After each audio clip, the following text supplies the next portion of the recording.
Welcome back, guys and gals, to the Gentleman's Romantic Book Nook, a journey into love in literature. I am your host, Lucky.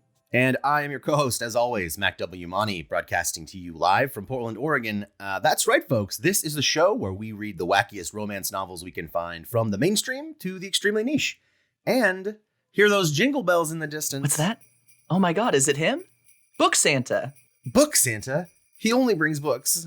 That's right, Mac. In the distance, I hear reindeer shaking their antlers. I hear book nerds getting into their own specific nooks. It's time to present them with something holiday-themed. I can hear it, too. It's in the wind, on the distance, a deep voice whispering. And Christmas is still a little ways away, but I think it's time to introduce the Christmas book that we have chosen. We looked at some different holiday stuff, but I think we both landed on something a little more Christmas-centric. I like the selection we made this time because we've never done, a Harlequin, a classic American romance. I even looked up that definition. From the heartland. From the heartland, from the deep, deep American heart. I even looked up what Harlequin was, and I just love this description. Simple story with a romantic relationship. Very palatable. Oh, I have a different definition, because I looked it up too. Let me find it. A fictional character from the DC Comics universe introduced by Paul Dini in the animated series. That's our other podcast. Yeah, DC Heroines and Us. For this wintry and present-filled season, we decided to go a little mainstream, like we said, with the Harlequin, and I still think we're staying a little bit away from that mainstream line with cowboys and time travel and a baby for some reason. Well, Baby New Year. The book that we have chosen for this season is The Cowboy From Christmas Past by Tina Leonard. Thank you, Tina, for writing into the show. It's by far the longest letter we've received at 240 pages. Tina, thank you so much for the present, and our present to you will be us being kind of nice to you while we read this. 4 hours of amazing content that you can use for any of your marketing. Just reach out to our lawyers. This is from the American romance line of books from Harlequin, in case you couldn't guess by the title. Cowboy From Christmas Past, not exactly your average Londoner is going to be picking this one up. And this is from the back of the book. Dillinger Kent's getting ready for a lonely Christmas on his Texas ranch. But all that changes the night the widowed gunslinger hears an infant's wails and is swept into a time and town definitely not his own. After ditching her fiancé at the altar, Aubrey McGinnis is on the run, trying to figure out how to hold on to her family's perfume company. The rough and tumble stranger who just showed up with a baby girl in tow could be the hired gun and protector she needs. At first, all Dillinger wanted was to get back to his ranch and time, but with the resourceful, enchanting Auburn in his life, she smells good too. That 21st century is looking better and better, ain't it? Little editorializing. Have they both found what they're looking for? A love that transcends time and the inequality of the times in which they lived. There's so many key things, I think, in that first reading. The first thing that I think stands out to me is she's looking for a hired gun in the 21st century, which is a little bit not something I would assume for my day-to-day trip to Nordstrom's. Well, you're not an heiress to a perfume fortune. That's true. I'm an heiress to a lot of things after that terrible lawsuit, but certainly not perfume. I like this book, and the reason that I was drawn to it was because it ticks off so many boxes. It is a time travel Western Christmas romance novel, which is enough qualifiers to drown any Goodreads page. That, and they're traveling back and forth through time, which I think is another key thing for me why I'm really excited about it. The fact that they're going back and forth baffles me. Is the child the thing that's causing time travel? Is there a baby with powers in this book? The baby is a Time Lord, yes. One of the dynamics that's kind of intriguing me about the back of the book is, he's this grizzled cowboy gunslinger from the 1850s, but it's got that romantic appeal. He does have a baby. He could be a good dad. And I want to make it clear, he found a baby. This is not his baby. This is not his baby. He found it and then immediately is swept into the future. What I found interesting, I tipped over into Tina Leonard's own website, which you can visit yourself at tinaleonard.com. And she's a New York Times bestselling author, so her books are popular. But like every single one is about cowboys and babies. Really? Yeah, let me hit you with some titles. And these are mostly from that American Romance Harlequin line. You've got A Callahan Outlaws Twins, True Blood Texas, A Man of Honor. That one, the last one doesn't have a baby on it, but the woman is pregnant, so... Baby on the way. A Match Made in Texas, Archer's Angels, Baby at Christmas. And these all have cowboys on the covers, as well as babies. I mean, if you find, like, good for her, right? Good for Tina. She found her niche. She found what sells. Stick with the babies and cowboys. This is from the Harlequin Treasury line. Oh, good. Cowboy Coochie Coo. Oh, man. I don't know about that one there, bud. So, Lucky, we know about the cowboy. We know about Christmas Past. What are your hopes and dreams for this book? Well, I think with Widdershins, our last reading, it got highly erotic. And I think I'd like to steer... Heavy. I'd like to steer away from that in general, just for this next book. I don't need a book where every couple of sentences I lean back and take like a very deep sigh, because what I'm reading is just changing the fundamental understanding I have of like how life works and eroticism. I'm looking for like a classic American novel. I want to see them fall in love. I don't want it to make sense. I don't want them to explain how they're going into the future and back. If it's revealed that she is some kind of mutant, that would be a satisfying conclusion, though. Like, if it's her powers drawing these men from different times into her life, I would accept that. That would be such an unexpected twist. I'd be very happy with it. Obviously it's being set up to be like a final showdown with Dillinger and some like angry perfume men, and he kills them and he sweeps, what's her name? Auburn McGinnis. Thank you. He sweeps Auburn off her feet. That's what I'm expecting. But if he does that and then she turns into like a giant beast and it's like, I've been summoning people this whole time, then certainly I'm happy with that. She's a succubus who eats time travelers. Auburn, what's going on with his tail? It's kind of weird. Oh, don't worry about that, Dillinger. It's nothing to worry your pretty little head about. He slays her and then sees a doorway just standing out in the middle of a field. He walks through it now to find the Dark Tower. Oh, shit. This is just a Dark Tower offshoot. Tina Leonard is just a Stephen King pen name, slow burning itself into his universe. Hang on, rearrange the letters. Voldemort? You almost made me spit out my coffee. Yeah, I think this will be a hard one to find a fan fiction corner for. I don't know how many people out there are writing Tina Leonard fanfic. I mean, I feel like we could probably find a fan fiction about a cowboy and a baby just by throwing our hat out the window. Ooh, Cowboy from Christmas Past, Westworld crossover. Turns out that Auburn is really just a wealthy perfume heiress who's gone to Westworld for the weekend. Whoa. Christmas weekend. Okay, let's look for that, because that sounds like it could be real. Oh yeah, if he's a robot or a con man, it's going to be a very unsatisfying conclusion. I've been sent from the past to save you and the baby. I have advanced medical training, but I don't think it's going to come in handy for this moment. Okay. I was... Well, okay, he's from the past, though, so he wouldn't have any particular knowledge of the future. Yeah. Yeah, because he's going to be really lost in time. I don't know. I don't think they're going to go after any of those social issues. But do you think he's going to be like, don't go out near the pond, you'll get malaria? Oh, maybe. I mean, the whole point of the book's like style, right? The whole point of Harlequin is it's supposed to be a simple, easy read. So I don't think we're going to be held back by like social restrictions and things. No. He's going to be like, a refrigerator, how novel. And then he's going to drink a beer or like a soda and be like, too complex. There's too many flavors. And he just vomits instantly because he's never had that much refined sugar in his life.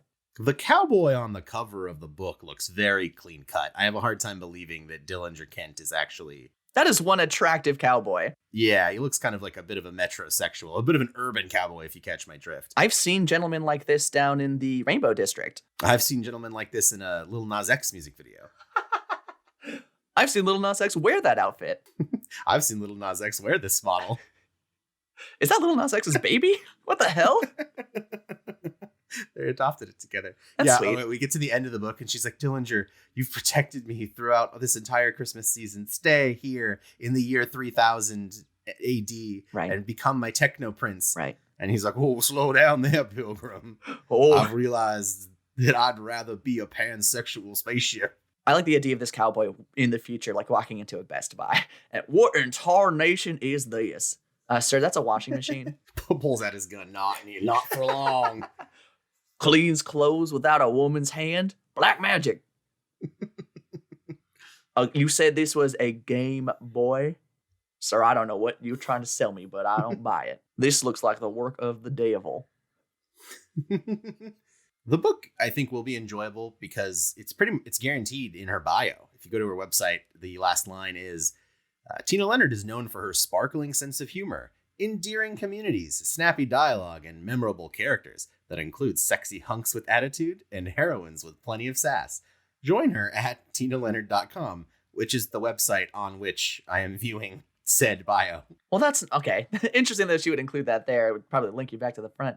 I'm glad that she tells us it's going to be a sexy hunk because I didn't get that from the cover that we have examined in excruciating detail. A review for a different book here says, romance novelist hits the spot between love and love making. So this might not be a completely impotent time-traveling cowboy like so many Christmases before. I mean, Christmas is not a season to be getting down and nasty. I think Santa did say that during the first ever Christmas. But, it's nice to see somebody breaking those boundaries. Very naughty, Dillinger. You're going to get core. Don't use it like that. No. Tina Leonard's contact information is available on the website, so we'll be reaching out for some more casting decisions from the author. Part of our ongoing segment. Tina, if you're listening preemptively and you want to get a hold of us first, that would be a nice twist on things. Yeah, you can reach us at grbooknook. That's on Twitter and Instagram. You can reach us directly at grbooknook@gmail.com if you want to send us an email. Give us some clues, maybe some tips about what's going to happen later in this book, what we should be preparing for.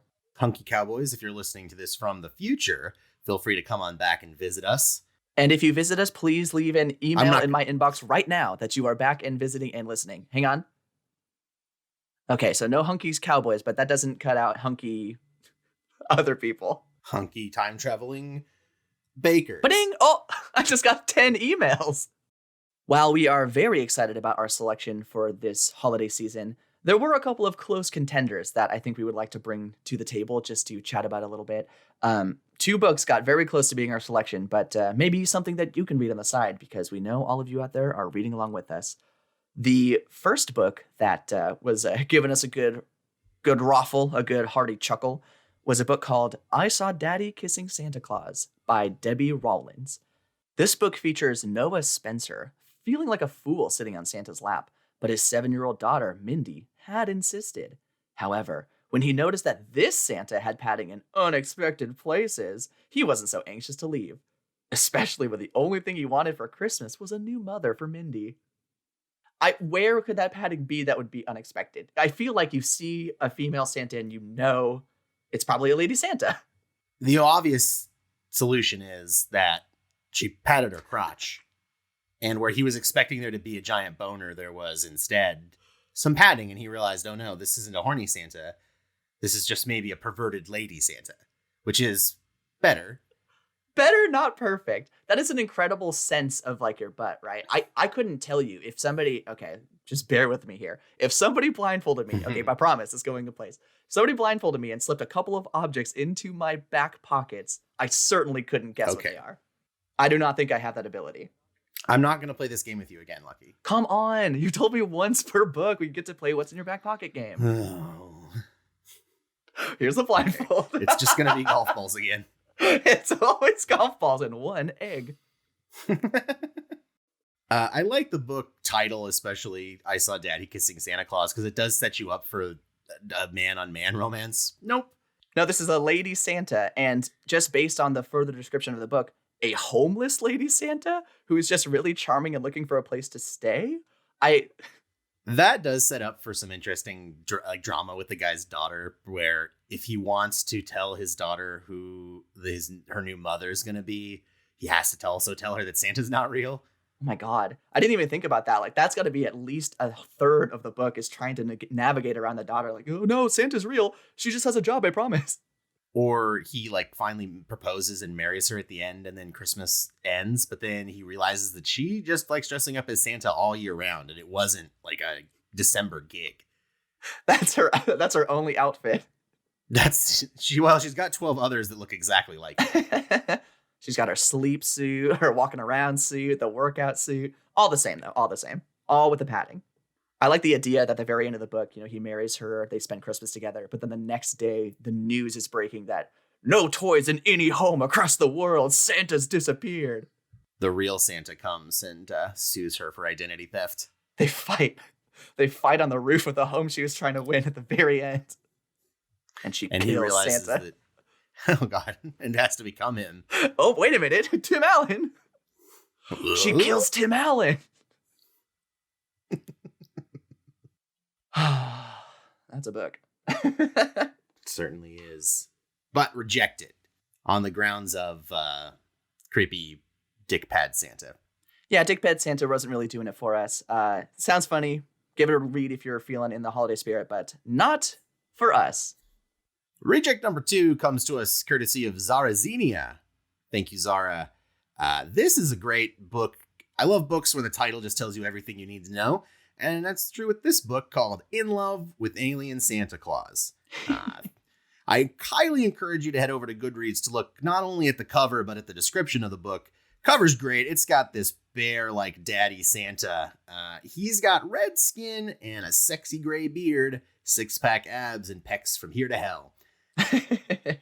And then the description of the book is pretty funny. I'll read it here in a sec, but it's not formatted into paragraphs. It's formatted like a poem. And maybe the whole book is an epic poem. We will never know. This is from the back of the book. Do you believe in Santa? Yeah, Chris doesn't either. But since his ship got stranded above Earth and an anti-gravity accident left him with flying reindeer, he's decided to make the legend come to life.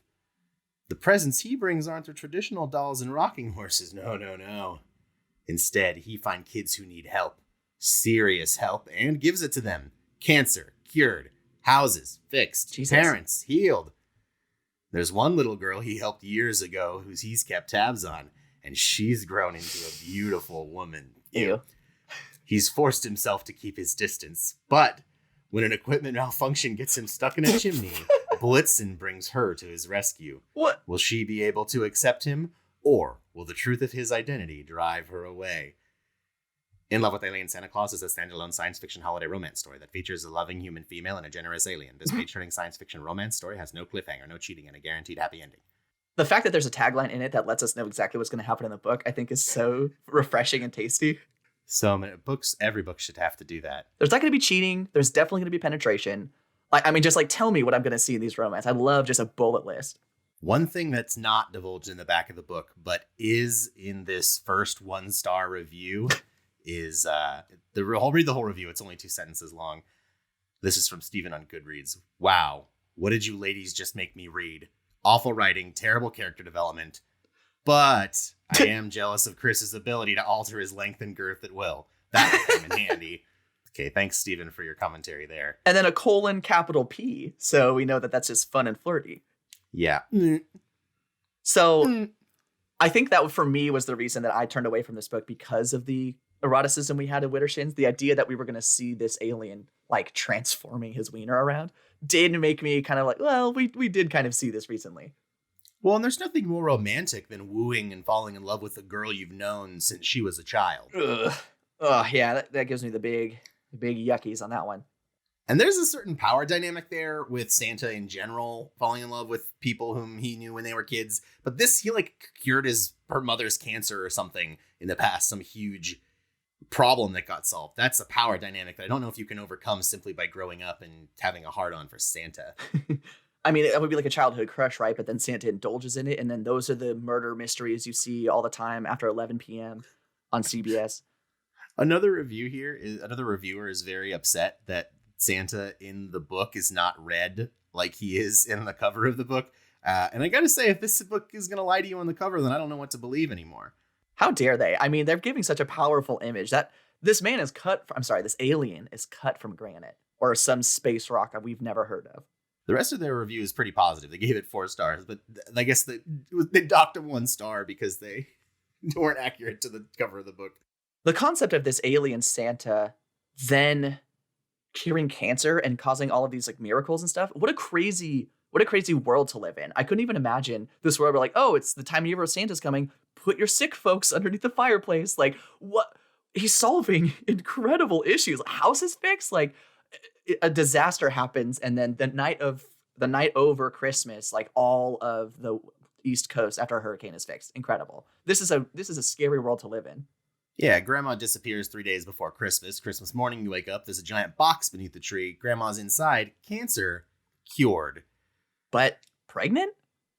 Also pregnant with, you got it, Santa Jr. That's right. It's little Santa. Little Santa and his buds, the second book. And then Grandma starts outliving younger family members. Oh my God. Oh wait, she can't be stopped. She Benjamin Buttons down until she's 26 and then stops aging. From the distant future, she travels backward to stop it all from starting. Yes, that's right, the Grandma from Christmas Future. Coming this Christmas to a community theater near me. Are you performing this, it sounds like? Yes. How much are tickets? Due to social distancing practices, I can only sell 2 tickets. So to recoup my investments, the tickets are going to be $2,000 each. How interactive is this show? Not. Oh, thank God. Because with only 2 people, you really have a high chance of being chosen. It's sort of like Cirque du Soleil or a strip club, where I am allowed to interact with them as much as I want, but they are not allowed to touch me. So you're still flipping around, doing all that cool acrobatics, but then just doing it on... No, not... Okay. No acrobatics, but stripping?